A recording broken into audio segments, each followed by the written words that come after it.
Hi friends, welcome back to మౌనంగా మీ మౌని. అందరూ ఎలా ఉన్నారండి? మేమైతే చాలా బాగున్నాం. మీరందరూ కూడా చాలా ఆనందంగా ఉండాలని కోరుకుంటున్నాను. ముందుగా అందరికీ గుడ్ మార్నింగ్ అండి.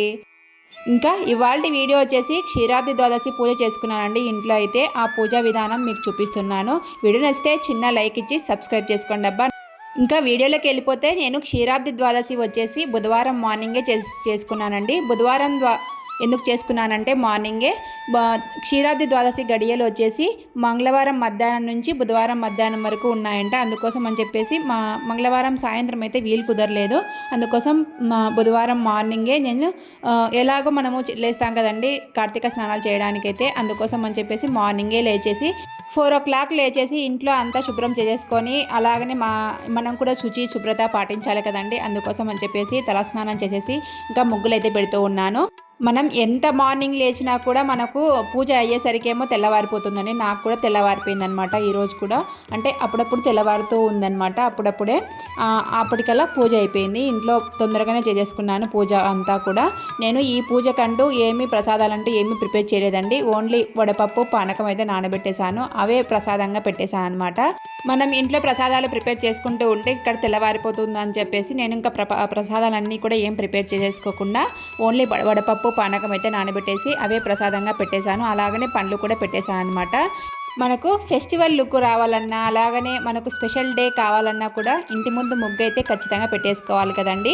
ఇంటి ముందు ముగ్గు అయితే నేను ముగ్గురాలతో అంటే కలర్ పెన్సిల్తో అంటే వైట్ పెన్సిల్తో పెడుతూ ఉంటాను అనమాట. ఒక బాక్స్ తెప్పించుకుంటానండి. ఇంకా ఇలా వేస్తూ ఉంటాను. ఎలా పడితే అలా, నాకు ఎలా నచ్చితే అలా వేస్తూ ఉంటాను. పెద్ద మంచిగా లేకున్నా బాగానే గీస్తూ ఉంటానండి. అలా గీతలుగా అలా వేస్తూ ఉంటాను అనమాట ముగ్గులన్నీ కూడా. మీరు క్షీరాబ్ది ద్వాదశి పూజా విధానం చేసుకున్నారో లేదో కింద కామెంట్లో చెప్పండి. క్షీరాబ్ది ద్వాదశి అంటే మనకు క్షీరసాగర మదనం కదండి. క్షీరసాగర మదనం అంటే మనకు ముందుగా గుర్తుకు వచ్చేది మనకు ఆ శ్రీమన్నారాయణుడు కదండి. ఆ శ్రీమన్నారాయణుడు ఈ నెలంతా కూడా కార్తీక దామోదరుడుగా పిలుస్తూ ఉంటారు. కార్తీక దామోదరుడు ఎక్కడ ఉంటాడంటే మనకు తులసికోటనే కొలువై ఉంటాడంట అండి కార్తీక దామోదరుడు. ఆ కార్తీక దామోదరుడు మనకు ఈ నెలంతా కూడా ఉసిరిక చెట్టులో కొలువై ఉంటాడంట. ఆ ఉసిరిక చెట్టును కొమ్మని తెచ్చుకొని మన తులసి కోటలో పెట్టేసుకొని ఈ క్షీరాబ్ది ద్వాదశి పూజా విధానం చేసుకుంటూ ఉంటారు కొందరైతే. నేనైతే ఇక్కడ ఉసిరిక చెట్టు అవేమీ తెచ్చుకోకుండా ఓన్లీ తులసి కోటకు మాత్రమే ఇలా పూజ చేసుకున్నానండి. మా సైడ్ అయితే ఇలా పూజ చేస్తే తులసి పేరంటం అంటూ ఉంటారనమాట. నా చిన్నప్పుడైతే ఇలా ఇంట్లో ఎవరు చేసుకునే వాళ్ళు కాదండి తులసి పేరంటాన్ని. అంటే పల్లెలలో ఓన్లీ గుడి దగ్గర మాత్రమే తులసి పేరంటం చేసుకుంటూ ఉండేవాళ్ళు. తులసి పేరంటానికి మనము జాకెట్ మొగ్గ, అలాగనే గాజులు, అలాగనే చలివిడి, మనకు తోచినది టెంకాయ, ఇలాంటివన్నీ తీసుకెళ్తూ ఉంటారనమాట. నేను కూడా అలా దీపాలు, అలాగే గాజులు, జాకెట్ మొక్క ఇవన్నీ తీసుకెళ్తూ ఉండి పూజ అయితే చేసుకుంటూ ఉండేవాళ్ళమండి. ఊర్లో చేసుకోవాల్సిన అందరు ముత్తైదువులు వచ్చేసి తులసి కోటకు, అంటే దేవలంలో ఉండే తులసి కోటకు మాత్రమే పూజ చేసేవాళ్ళండి తులసి పేరంటం అని చెప్పేసి. అక్కడే 108 దీపాలు కానీ 365 ఒత్తులు కానీ అలా వెలిగిస్తూ ఉండేవాళ్ళు అనమాట. మేము కూడా అలానే వెలిగిస్తూ ఉండేవాళ్ళం. అక్కడ గుళ్ళో అయితే అయ్యవారు ఉంటారు కాబట్టి వాళ్ళు మంత్రాలు అవన్నీ చేసి బాగా హారతి ఇచ్చి బాగా పేరంటం అయితే బాగా చేసేవాళ్ళండి. బాగా పేరంటం పాటలు అవన్నీ కూడా పాడేవాళ్ళు అనమాట పెద్దవాళ్ళు. అవన్నీ బాగా గుర్తున్నాయని నాకైతే చాలా బాగా మెమరబుల్ అనిపిస్తూ ఉంటుందన్నమాట. అవి ఎస్పెషల్లీ ఇలాంటి పూజలు చేసేటప్పుడు అవన్నీ బాగా గుర్తుకు వస్తూ ఉంటాయి. అవి గుర్తుకు తెచ్చుకుంటూ నేను ఇంట్లో ఇలా పూజ చేసేసుకుంటూ ఉంటాను అనమాట. ఇంకా నేను ఇక్కడ తులసికోట దగ్గర కూడా పసుపు రాసేసి, అలాగనే శంకుచక్ర నామాలైతే ఇలా వరిపిండితో అయితే ముగ్గులు వేశానండి. వరిపిండిని అయిపోయిందని చెప్పాను కదండి ముందు వీడియోలో. నిన్ననే కొట్టించుకొచ్చాను అనమాట. అంటే బియ్యం ఆరబెట్టేసి మిల్లుకు పట్టించేసాను. అది కొంచెం ఎక్కువ మెత్తగా ఉందండి పొడి అంతా కూడా. అందుకోసం ముగ్గులు అయితే సరిగా రాలేదనమాట. ఉండే పొడితోనే, అదే వరిపిండితోనే ఇంకా వచ్చినట్టు ముగ్గులు అయితే వేసేసాను. బాగా కనిపించిందిలేండి. చూడ్డానికైతే ఇలా పైనుంచి బాగా కనిపిస్తుందండి. మనకు దగ్గర నుంచి చూస్తే అంత పొడిగా అయిపోయినట్టుగా ఉందన్నమాట ముగ్గంతా కూడా. తర్వాత నేను ఇక్కడ తులసి పేరంటం అంటే మనకు జాకెట్ ముక్క ఖచ్చితంగా పెట్టేసుకోవాలి కదండి. నేను అమ్మవారికి అయితే జాకెట్ ముక్కను పెట్టేశాను. 4 ఫోల్డింగ్ వేసేసి జాకెట్ని అలా తులసి చెట్టు మీద వేసేసాను అనమాట. తర్వాత ఇక్కడ పసుపు అంతా రాసేసి అలాగే కుండికి ఇంకా బొట్లు అయితే పెడుతూ ఉన్నాను. బొట్లు అదే కలర్ కాబట్టి కనపరావడం లేదండి. మామూలుగా అయితే బాగా కనిపిస్తూ ఉన్నాయి, ఇక్కడ వీడియోలో అయితే కనిపించడం లేదనమాట. అదే కుంకుమ బొట్లు అనమాట.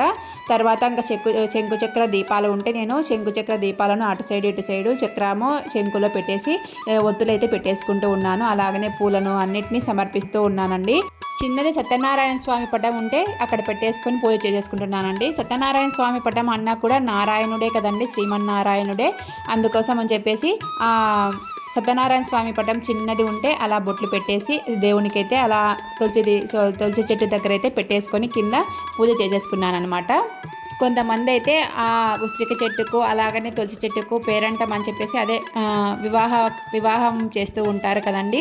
అలాగనే చీరలు ఆ తులసి దామోదరునికి అలాగనే పంచకట్టు కట్టి అలా చాలా బాగా చేస్తుంటారండి. నేనైతే అవన్నీ ఏం చేయలేదన్నమాట. ఓన్లీ ఇలా చిన్న పూజ అయితే చేశాను. అదే మీకు షేర్ చేస్తున్నానండి. నా వీడియోస్ కానీ నా వ్లాగ్స్ కానీ మీకు నచ్చినట్లయితే చిన్న లైక్ ఇచ్చి సబ్స్క్రైబ్ చేసుకోండి అబ్బా. కొంచెం మీరు ఇలా లైక్ ఇచ్చి సబ్స్క్రైబ్ చేసుకుంటే నాకు సపోర్ట్ ఇచ్చిన వాళ్ళు అవుతారనమాట. పూజ అంటే మనకు దేవుడికి దగ్గరగా ఉండడం కదండి. నేను అవన్నీ ఏం చేయలేకపోయినా మనసు నిండిగా దేవుణ్ణి తలుచుకుంటూ ఇలా పూజనైతే చేసుకుంటున్నాను. పెద్ద పెద్ద పూజలు అయితే నాకైతే రావండి. చిన్న చిన్న పూజలు చేసుకుంటూ ఉంటాను. నేను ప్రతి సంవత్సరం ఇలానే చేసుకుంటూ ఉంటాను కాబట్టి ఇలానే చేసుకుంటూ ఉన్నాను అనమాట. ఈ సంవత్సరం కూడా అదే మీకు షేర్ చేస్తున్నాను. వీడియోస్ కోసం అని చెప్పేసి అలా చీరలు కట్టి అలా పంచకట్టి శ్రీమన్నారాయణకి అవన్నీ నాకు చేత కాదు అని చెప్పేసి నాకు వచ్చిన పూజా విధానం అయితే మీకు చూపిస్తున్నాను. తర్వాత నేను ఇంకా అయ్యవారికి అయితే వస్త్రం సమర్పిస్తున్నానండి. అదే తులసి దామోదరునికి అనమాట. తులసి దామోదరుడు ఇంకా తులసి కొట్లోనే ఉంటాడు కాబట్టి నేను తులసి చెట్టు మీదనే వేసేసాను అనమాట. అన్నీ అమర్చుకున్న తర్వాత ఇంకా అలాగనే మనము ముందుగా నానబెట్టుకున్నటువంటి పానకం వడపప్పు కూడా పెట్టేసి ఇంకా దీపాలు అయితే అన్నీ పెట్టేసిన తర్వాత దీపాలు అయితే లాస్ట్లో వెలిగించుకుంటున్నానండి. నేను ఇక్కడ ఉసిరిక దీపాలు కూడా పెట్టుకుంటున్నానండి. 5 ఉసిరిక దీపాలు అయితే పెట్టేశాను అనమాట. ఆ ఉసిరిక దీపాలు కొండెక్కుతాయి తొందరగా వెలిగిస్తాయి అని చెప్పేసి ఇంకా అన్నీ అమర్చుకున్న తర్వాతనే నేను ఇక్కడ దీపాలు అయితే వెలిగించుకుంటున్నాను. ఇంకా తర్వాత అటు ఇటు సైడ్ కూడా ఆ శంకు చక్ర దీపాలు అయితే పెట్టేసుకున్నాను కదా, వాటిలోనే మనం బుడ్డొత్తులు అయితే వేసానమాట. ఆ బుడ్డొత్తులనే వెలిగించుకుంటూ ఉన్నాను అనమాట. నేను ఒత్తులైతే 365 ఒత్తులు దీపాలు అయితే మనం బయట దొరుకుతూ ఉన్నాయి కదండి, ఆ ఒత్తుల్ని తెచ్చేసుకున్నాను. ఆ ఒత్తుల్ని ఒకటి పెట్టేసి చుట్టూ 5 ఉసిరిక దీపాలు పెట్టేసి అటు ఇటు అదే శంకుచక్ర దీపాలు అయితే పెట్టేసి ఇలా దీపాలను అయితే వెలిగించేసుకొని ఇంకా శ్రీమన్నారాయణునికి అయితే పూజ అయితే చేసుకుంటున్నాను. ఫస్ట్ నేను ఇంకా అలాగనే ఇంటి ముందు దీపాలు అయితే పెట్టేసుకోవాలి కండి. కార్తీక దీపాలు అటు సైడ్ ఇటు సైడు గుమ్మం ముందర ఆ దీపాలు పెట్టడానికైతే వెళ్తూ ఉన్నాను. ఆ దీపాలు పెట్టేసిన తర్వాత ఇంకా అగరబత్తి చూపిస్తూ ఉన్నానండి దేవుడికైతే. అగరబత్తితోనే మనకు స్టార్ట్ అవుతుంది కదండి. అగరబత్తి చూపించిన తర్వాత ఫస్ట్ నేను తొలి పూజ ఏ పూజ మొదలు కావాలన్నా తొలి పూజ మనం ఎవరికి చేస్తామండి, విఘ్నేశ్వరునికి చేస్తాము. ఆ విఘ్నేశ్వరుని స్తోత్రాలన్నీ చదువుకొని ఫస్ట్లోనే నేను తర్వాత శ్రీమన్నారాయణ పూజకైతే సిద్ధమయ్యానండి. క్షీరాబ్ది ద్వాదశి పూజ అంటే మనకు వచ్చిన స్తోత్రాలు అలాగనే తులసి అష్టోత్తరాలు ఉంటాయి కదా, ఆ అష్టోత్తరాలైనా కానీ శ్రీమన్నారాయణ అష్టోత్తరాలు అవన్నీ కూడా చదువుకుంటే మనకు క్షీరాబ్ది ద్వాదశి పూజా విధానం అయితే తెలిసిపోతుందండి. నేను అవన్నీ చదువుకొని నాకు వచ్చిన స్తోత్రాలు అలాగనే నాకు వచ్చిన పాటలు అయితే పాడేసుకుంటున్నాను.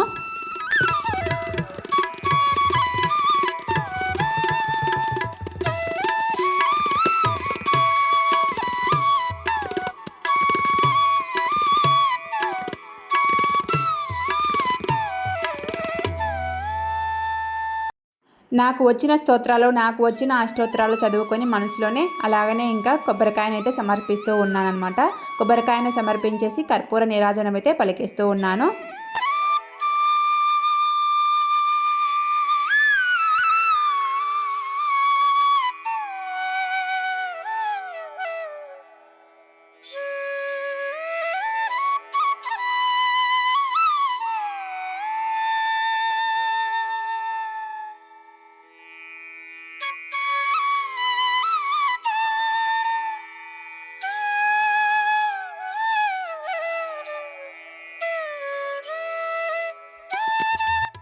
కొబ్బరికాయను అయితే సమర్పించేసి కొబ్బరికాయకి అయితే బొట్లు పెడుతూ ఉన్నానండి. కొబ్బరికాయకు బొట్లు పెట్టేసిన తర్వాత కర్పూర నీరాజనం అయితే పలికేస్తూ ఉన్నానమాట. సౌభాగ్యలక్ష్మీ రావమ్మ అమ్మ సౌభాగ్యలక్ష్మీ రావమ్మ. నుదుట కుంకుమార విబింబముగా కన్నుల నిండుగా కాటుక వెలుగా కాంచనహారము గలమున మెరియగ పీతాంబరములు శోభలు నిండుగా సౌభాగ్యలక్ష్మీ రావమ్మ అమ్మ సౌభాగ్యలక్ష్మీ రావమ్మ. మనం ఏ పూజ చేసుకున్నా కూడా మనం సౌభాగ్యం నిండుగా సౌభాగ్యాన్నే కదండి కోరుకునేది. ఆ దేవదేవుడు మనకు సౌభాగ్యాన్ని ఇచ్చాడంటే అన్నింటినీ ఇచ్చాడనే కదా అర్థం. ఆ సౌభాగ్యాన్ని అందరికీ ఇవ్వు స్వామి అని మనసులో కోరుకొని ఇంకా దండం పెట్టేసుకున్నానండి.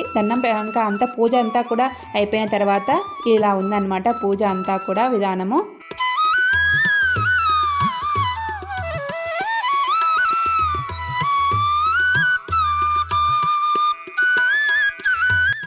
ఇంటి ముందు ముగ్గు దీపాలు అయితే చూపించలేదు కదండి, ఇలా ఉందన్నమాట ముగ్గు దీపాలు అనేది.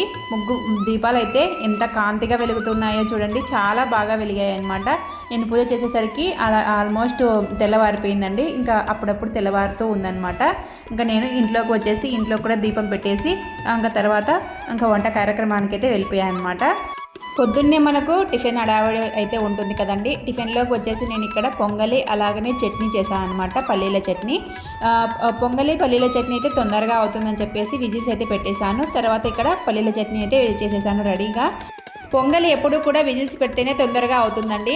అందుకోసం అని చెప్పేసి నేను ఇక్కడ ఇంకా కుక్కర్లో అయితే పెట్టేశాను. విజిల్స్ వచ్చేసాయి. గరిటెతో కలుపుతుంటేనే చాలా మెత్తగా అయిపోయిందనమాట. బాగా ఇంకా తర్వాత పెట్టేసి వాటిని తెడ్డు కట్టతో నలిపినట్టుగా మెత్తగా చేస్తున్నాను అనమాట.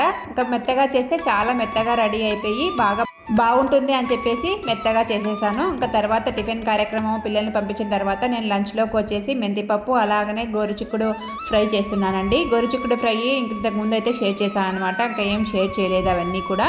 పక్కన మిక్సీ జార్లో నేను ఇక్కడ మీగడను మిక్సీ పడుతున్నానండి. మీగడతో వెన్న తీద్దామని చెప్పేసి చాలా రోజుల నుంచి మూడు గిన్నెల్లో స్టోర్ చేశానండి అలానే ఫ్రిడ్జ్లో.